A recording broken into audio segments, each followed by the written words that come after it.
Good afternoon. It's time for the afternoon news right on Ghana Talks Radio. As usual, I go by the name Rationalisation. So moving to our headlines. Chaos at Krom Ayɛ Hye demo as police fire tear gas on protesters.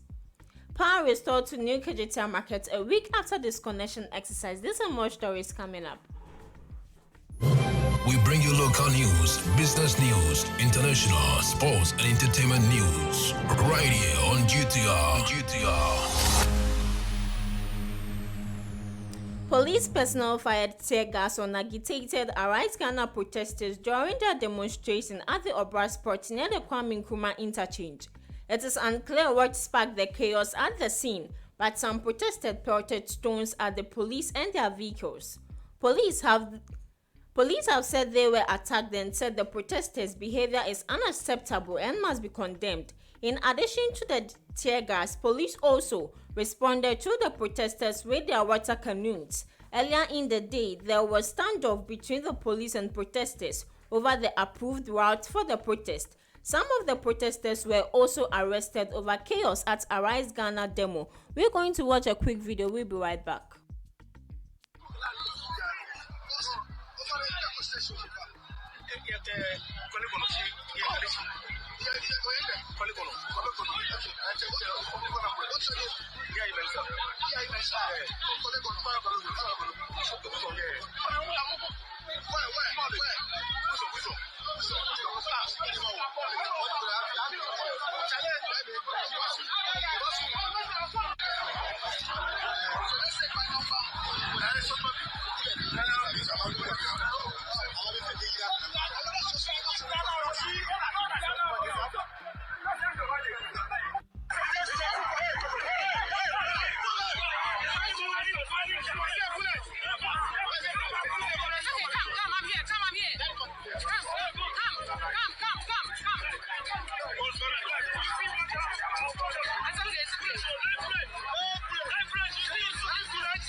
It's very sad how some people get hurt, but I pray today we'll be going for the demonstration, so I pray today it should be peaceful. So moving to our next story. Power restored to new Kejetia market a week after disconnection exercise. Power has finally been restored at the new Kejetia market after almost a week of blackout, following the disconnection of power supply to the facility by the Electricity Company of Ghana. Power to the market was disconnected following the failure to pay bills amounting to 5.2 million Ghana cedis. The managing director of the facility, Kofi Dufo, explains the payment plan reached with ECG. We submitted the payment plan of 20% of the value within 2 months, so we gave a post-dated check to that effect. But the ECG said, looking at the amount involved, the plan is not good enough. So the plan is that by the 15th of July, we should pay 1 month outstanding bill, and then by the 31st of July, we pay another month arrears. Moving to our next story. Dr. Bawumia calls for rationalization of educational systems in sub-region. The Vice President, Dr. Mahamadou Bawumia, has called for more effort to rationalize the governance of educational systems to achieve greater coherence, cooperation, and coordination.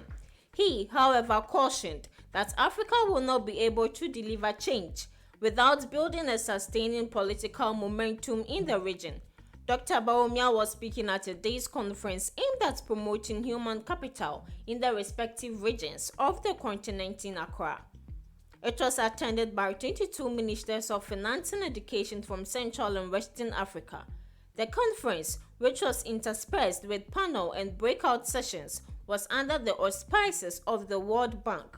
The Vice President said Ghana's educational agenda could benefit from collaborations and synergy with its regional partners and therefore urged the conference to explore how to spur the collective growth of the continent because alone we can do so little, together we can do so much. Dr. Bawumia said policies on educational accesses, quality, equity, relevance and skills acquisition reflected how Ghana was using education as a leveler for human capital development and socio-economic transformation. He said the country had introduced some key policies and reforms to strengthen the quality of education and its management across the sector. Next to our local story, we introduce road toll to increase revenue, Prof. Quartey says. The government has been urged to reintroduce the road toll system to increase revenue for accelerated development.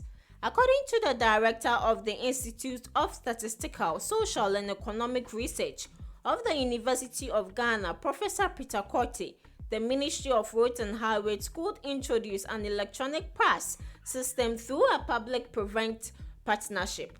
It is about time the government revisited this issue of the road tax system to address the revenue gaps that exist in the economy, he said.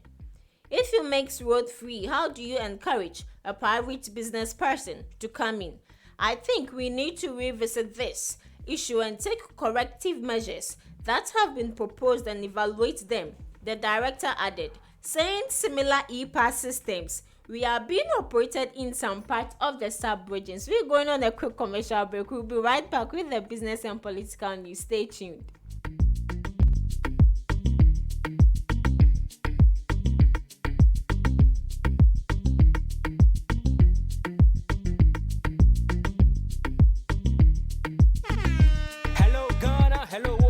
I'm with level band.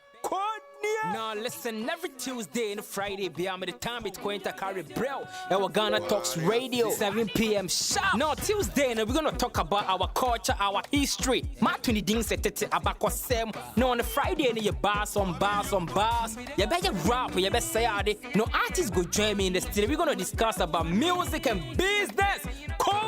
Or you singer and now you rapper, you think say you get bars. You go spit fire. Now listen, make you join me with studios. Our Ghana Talks Radio and yes say then our day. Me say download the Ghana Talks Radio app no our Play Store and the App Store. No tune in and say this what you see baba live on Facebook, Kointakra, any Ghana Talks Radio page and so now listen. Ebe your fire. 1 year, Konya, Wading, Jajai.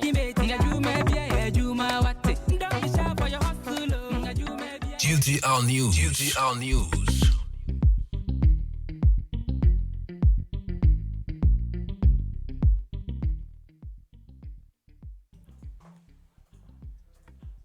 Welcome back from the break. If you just joined our live on Ghana Talks Radio, and this is the afternoon. So moving to some business stories.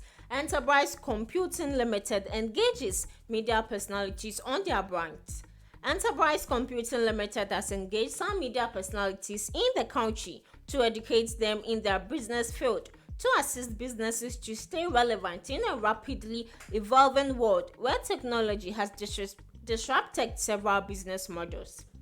Enterprise Computing Limited is an African IT solutions company headquartered in Ghana with a subsidiary in Liberia. They have developed game-changing, easy-to-implement solutions that use IT to improve business performance. Yvonne Champon, Head of Marketing and Communications for Enterprise Computing Limited, in an engagement with the media at a breakfast meeting, said they want people to know who they are, what we can do, and what we believe in. As a forward-thinking African IT firm that is more than capable of producing world-class solutions. She added that the media is the mouthpiece of the country and there is a need to engage them on the need for their needed product and brand in terms of ICT in the country across the globe. Moving to our next business story, only 35 betting companies with license to operate gaming commission. The commission has therefore cautioned the public to be on the lookout in their dealings with. Additionally, the commission has licensed only 26 casinos and 8 without license to operate in the country.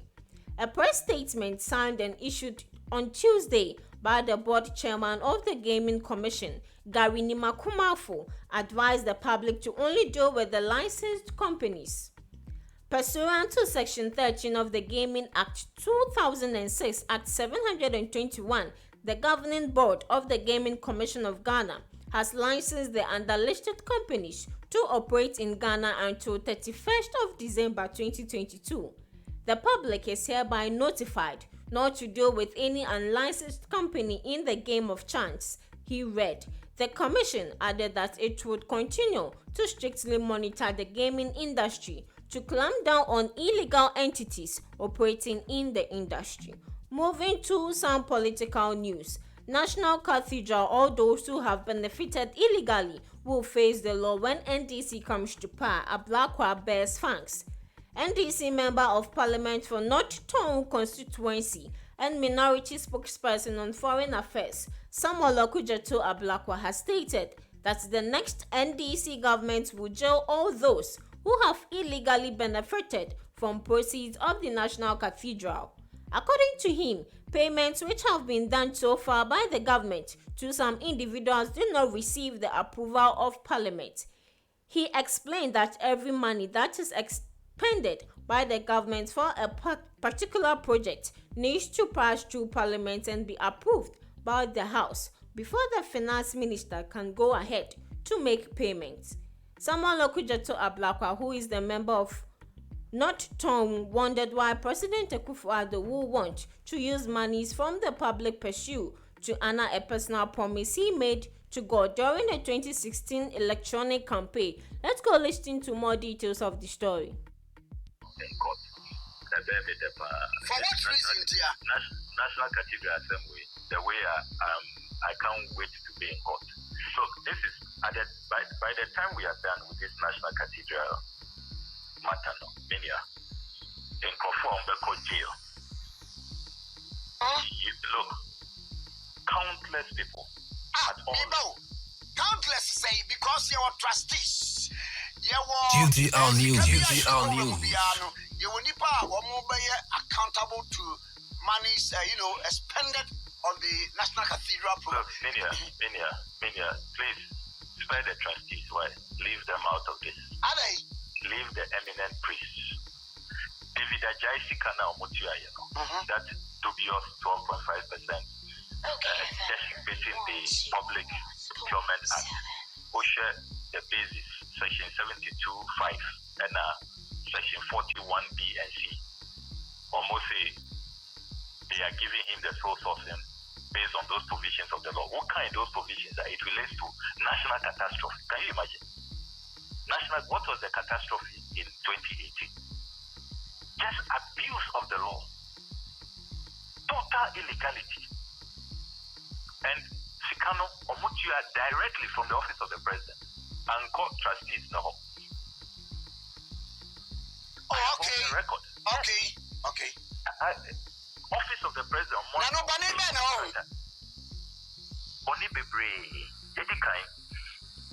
The Public Procurement Act. Clear. The provisions now more using is for exceptional circumstances when there's a national disaster, a national catastrophe. And yet practical there will be a full tender process. Okay, that is the ground under which that dubious contract was given to Sir David Ajayi. And people will answer for that, for their crimes. Don't forget, sir, even Sikana Yeditia and Kano, Sikano, it was not approved by Parliament in flagrant violation of Article 178 of the 1992 Constitution. Article 178 is very, very clear. Obia need to me our din is Sabeka, Abaya Sika, Ghana for Sika, without parliamentary approval. And that's what they did. And not once, not twice, not thrice. This year, 2022, no parliamentary approval. Now, so GTR News. GTR News. Sorry, 25 billion Ghana cedis. 2021, last year, 32 million Ghana cedis for the Vidajai. No parliamentary approval. Now, I know, 2020, 142.7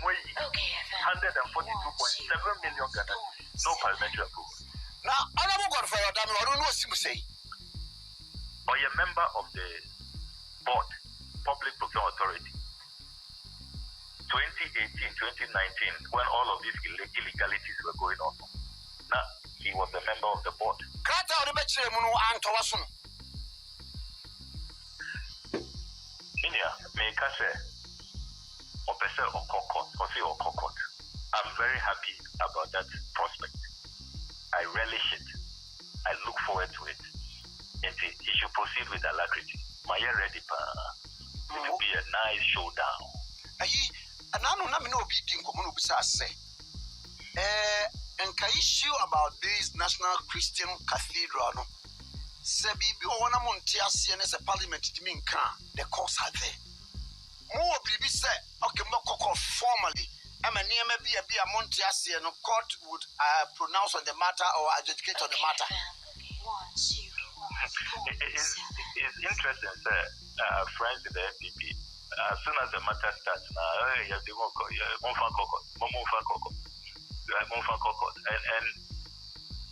you wonder where that confidence comes from.